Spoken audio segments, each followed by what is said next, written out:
we created the flowchart, this flowchart, which was basically the implementation of loop or iteration, and this flowchart is basically giving us the logic to print hello 10 times on the screen.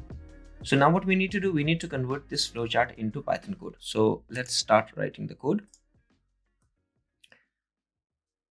My friends, we know that we need to convert step by step our flowchart into the program. So what we will do, we will write the code for this instruction first, and that is a is equal to 1. If you look at the flowchart, the next one is the condition. We know how to write the condition, but this time it is not if.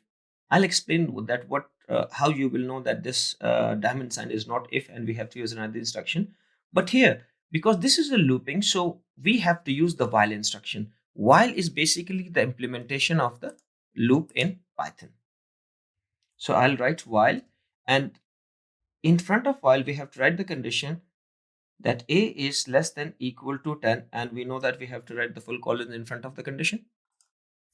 Now it will check the condition. So if this condition is true, these are the two lines which need to be executed, and after executing these two lines, the control will go back. Okay, so the instructions are simple, but again we have to do the indentation. So print, and in print we will write hello. The next instruction is a is equal to a plus 1, so we will write a is equal to a plus 1.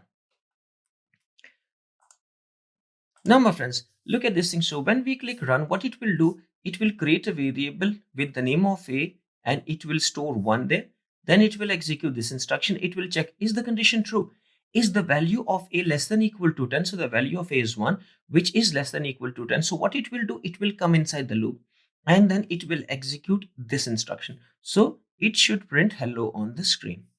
After executing this instruction, what it should do, it will execute the next line, and the next line is a is equal to a plus 1. What does that mean? It means that pick up the value of a, which is 1, add 1 into that thing, the result will become 2, and assign 2 back into a. So what it will do, it will erase the value or overwrite the value, and it will store 2 there. From here, it will go back to the top. It will check the condition again. Is the condition true? So yes, the condition is true. The value of a is 2, which is less than 10. So the condition is true. It will come inside the loop, and it will execute that line again. So it will print hello. Then it will execute this instruction again. A is equal to a plus 1. So whatever the value of a is, it will add 1 into that thing. So the current value of a is 2. So 2 plus 1, it will become 3. And what it will do, it will store 3 back inside a. So now the value of a will become 3, and it will check the condition. Is this condition true? Yes. So it will keep executing until and unless the condition is true. As soon as the condition is false, when the condition is false, what it will check, is the condition false? Yes. So if it is false, it will never go inside the body of the loop, and then it will go to the next instruction, which is outside the body. We do not have any instruction. So what it will do, it will terminate the program. So let's click run and see what it is doing. And see, it is printing hello 10 times on the screen. So that is how we use looping in Python, and instruction is while. So we have to use while. In front of the while, there will always be a condition.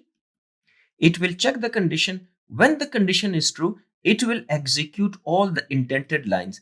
Indented lines are basically telling that these lines or instructions are the part of the while instruction or the part of the loop. So when the condition is true, it will execute all those lines, all those instructions, execute this one, this one, this one, this one, and then it will go back and check the condition again. When the condition is true, it will execute all the instructions, indented instructions again. And when the condition, when all the instructions are executed, it will go back to the condition. As soon as the condition is false. So if the condition is false, in that case, it will never go inside the body of the loop. It will not execute those instructions, and then it will go to the next instruction, which is after the body of the loop.